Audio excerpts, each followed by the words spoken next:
I call member Chris Hipkins. Thank you very much, Mr Speaker. I'm happy to take a fairly brief call on this standards legislation I want to say that the Labour Party will be supporting the bill to Select Committee, and we're looking forward to the debate. We do have some further things that we'll be looking for clarification on at such time as we get to have those hearings. The Standards Accreditation Bill 2014 is long overdue, and I think that there are many elements of it that the New Zealand Parliament and the New Zealand public, in fact, should be very supportive of. I think when we talk about standards, though, we should be clear what we're talking about. Standards impact on every part of our day-to-day lives, whether it be building standards, whether it be the standards for the appliances that we go and purchase, whether it be various workplace standards related to workplaces. One of the reasons that standards are important from an employee perspective is that there's a significant health and safety consideration, a significant health and safety factor. And one of the things that the New Zealand Council of Trade Unions have quite rightly raised with regard to this review is their desire to see worker representation, union and worker representation, and development process for standards.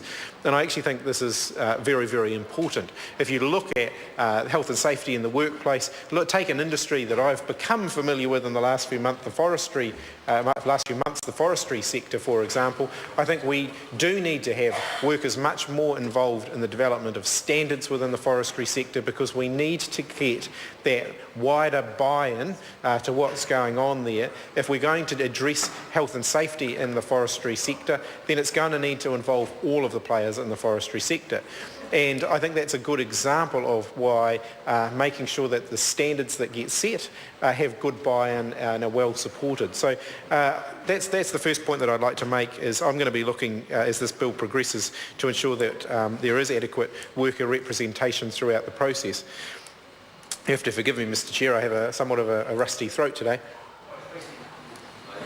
But I do want to also then talk about rusty, very rusty, but I also want to talk about the importance of the independence from government, because when it comes to setting standards, we know that if this was left up to the current government, the standards would be moved every day.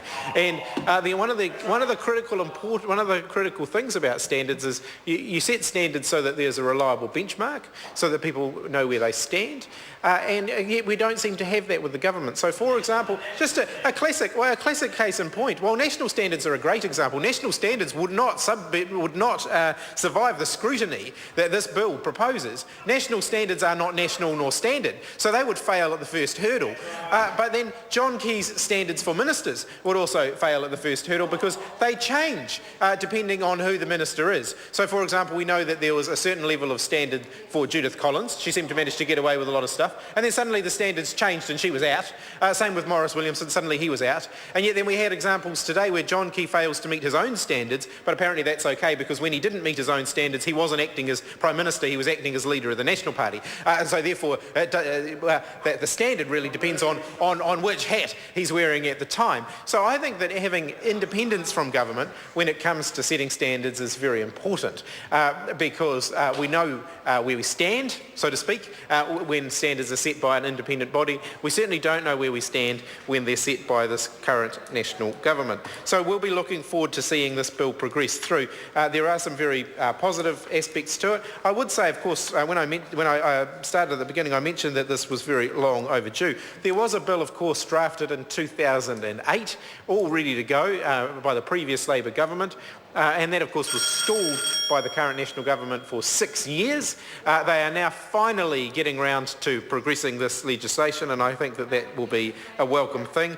6 years of reviews, discussions, submissions, and inaction overall. But there seems to be the case of this government. They're quite often very lost in what they're trying to do. They just have another review, another consultation process, another review, and nothing ever gets done.